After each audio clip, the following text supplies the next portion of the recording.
So supposing, you know, there is one little aspect that you haven't touched on about how that would work. Mm. And one, it's that it takes, even with reasonable tools, Yep. it takes a lot of additional time and effort Yep. to make data available, to put it, you know, to decide which data to make it available over and above Yep. all of the writing up and all the other work that Yep. you do. So how would you help support that, given you had this ideal world Right. where all the tools were there, people were required to publish Right. their data? Right. So I think, so you're right, and the general experience with the data viewer, but just in my own lab, is that by the time you're publishing a paper, that represents a body of multiple years of work, possibly multiple people, certainly in many cases, many people involved. And so how do you put all that together? It's usually quite difficult. Either you just raise the bar and say, well, publishing a paper will be that much harder. And you know, you can probably do that to some extent, but that's largely not practical. I think what has to happen is, and this is not a number of people, this is not something unique, that I've seen, a number of people have said this, is that laboratories, departments, institutions have to put in place tools for managing their data. And that's not just, oh, we actually have a rack of DVDs and we've labeled them, okay? Nor is it just we actually have a large file system, but there has to be applications in place to be able to manage that data. Now, and that's what we're trying to do in OME. Now, if you got to that point, what should be able to happen is that application holding said data sets. I should be able to say, right, well, I'm publishing this paper and figure 1 is based on the data, you know, these sets of data. I should be able to upload those directly to this publication facility, okay? So by basically by keeping your house in order ahead of time, you actually lower the burden. Now, I'm not naive to what that means. That means having real hardware resources. It also, probably most importantly, means having people who have the expertise to run those kinds of applications in our departments. And at a time when money's being cut, you know, in a variety of places, and you know, is hard to get. Adding, you know, a few more salaries to our budgets isn't very easy. The only way that I can see that happen is that the funding bodies will have to entertain the requests for those kinds of salaries. After all, at least in the United Kingdom, part of our the terms of our funding is that we will hold that data, curate that data, make that data available. We agree to all these things with every grant that we are awarded. So if that's the case, then there has to be some mechanism to be able to fund those activities. I think there's reasonable scaling there, in the sense that you don't need one person per lab. You probably need 1 to 2 people per department. I suspect that there's lots of, you know, if you will, pooling possibilities. So universities within some region can get together, and pool their efforts. There's every reason to expect that's, you know, that how do you say, you know, creative solutions are possible, but it will take work and it will take resources. I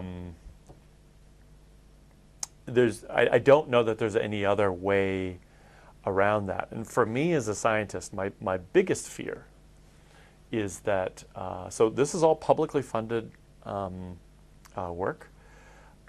If you come into our laboratories, I mean, we spend an enormous amount of money. We're very, very privileged.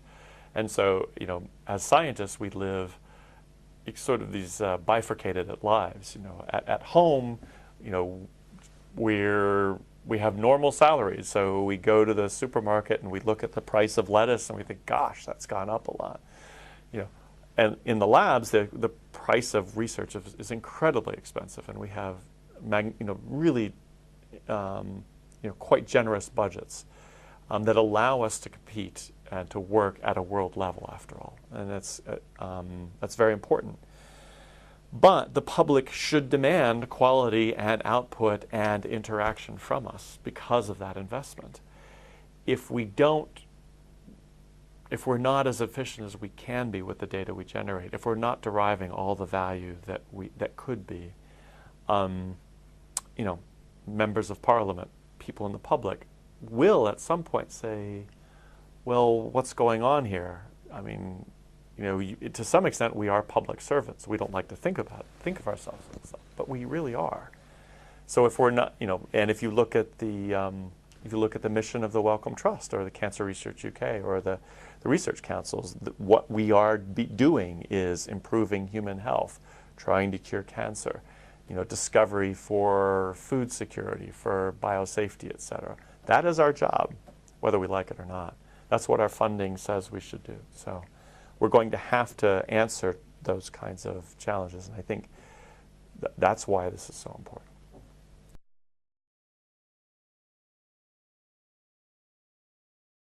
I've seen sort of suggestions that we need a new profession, so-called data scientists. We definitely need expertise in curation, expertise in software, kinds of roles that have not traditionally been around our research facilities. But again, those type of people were involved in the whole genomics effort, right? And if we agree, I don't know, I've never heard anybody say, well, actually, that was all a waste of time, right? Everything we do is based on that resource. And so it's much harder to work with some of the data that we generate. They're much more complex, things like images, et cetera. But I really do believe, and I think I'm not alone here, many people see the value of that kind of data. But an image of a cell will have to be properly annotated and properly stored and properly accessed, and those are non-trivial activities. Okay. Yeah. And we can probably take heart from the fact that the last sort of big information revolution was the printing press. A profession did emerge, and it was called librarianship. Right. And you did have, and you still do have, librarians who are very specialised in, people who've been scientists Yep. and then gone and done a library postgrad. Yep. Or music librarians is the example I always use. That's a very specialised form of librarianship. Not any librarian can step into that. Right. To knowledge of music scores and Right. recordings and all that. So Yep. I think it'll be a similar emergence, personally. I hope so. I mean, it's interesting that you give that example. I had a colleague of ours on OME has had a stream of, so he's at the University of Wisconsin in Madison, and they have they have something like a master's degree in library science, something like that. Yeah, and so I'm sure I've got it wrong, but so he has access to these students. Now, he is a biologist, but these students are coming through, unfortunately, frankly, only master's degrees, which means that they're with us for a relatively short period of time. But a number of them have come through and looked at our metadata models, how we're actually, technically stating the relationships between these different types. And looked at things and shook their heads and said, actually, this is wrong. This is inconsistent. You've said this here, but you've said that there. You have to resolve this. That kind of, and that's terrific. That's what you need, that kind of expertise. Warms my heart. And because I'm a metadata person. And you'd be amazed at how people don't get this. Yeah. They think because it's all computers, we should be able to make it just work. We shouldn't have to spend money or listen to people go on about boring metadata things. That is quite a strong strain and a lot of. Yeah.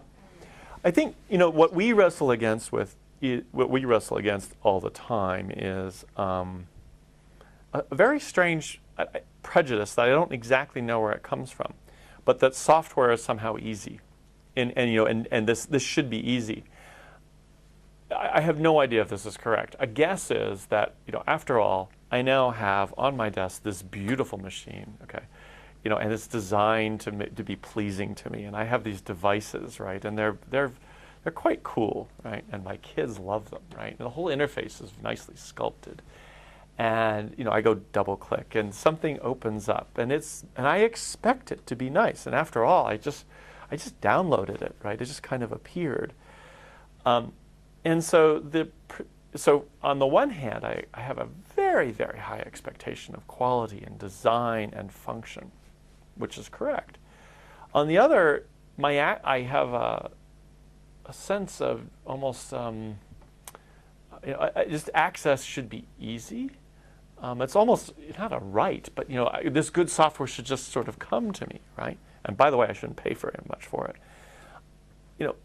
You rarely see interaction with the people who generate that, nor do you have any idea of the scope of effort, the person years that have gone into, say, an iPod or whatever, right?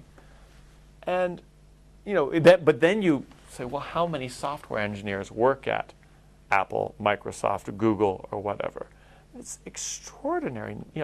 Thousands of people are working on these applications, which we're all so proud of, right? Yeah, very brilliant. They've got the cream of the crop, and they pay them really well. Exactly. So we have this expectation of this great software that is generated by some of the best minds, that we've, and lots of them, right? Yet then we look at this problem in our own institutions and think, gosh, can we afford a person to do this? Right? And if I guess the point is, so what do you do in that situation? So here I'll go back and ring the gong. That's why that their only response I think we have in the academic world is to use these more open approaches, at least for software, okay? Because what it does is it lets you build a community and access intelligence, effort, experience that you can't access. There's no way here at Dundee that we could have 100 people working on some project. Okay, but what an open source or an open development method does is it lets you access that community in a way where, frankly, they're not all sitting here. We're not paying their health insurance, etc. It's the only way to generate that kind of those kind of technical solutions that we must have. The only alternative is to become a financial powerhouse like J.P. Morgan and hire the people, or like a Google, or and we don't have that. Moreover, we wouldn't. I presume we wouldn't want to do that because that would substantially perturb the funding of the real science.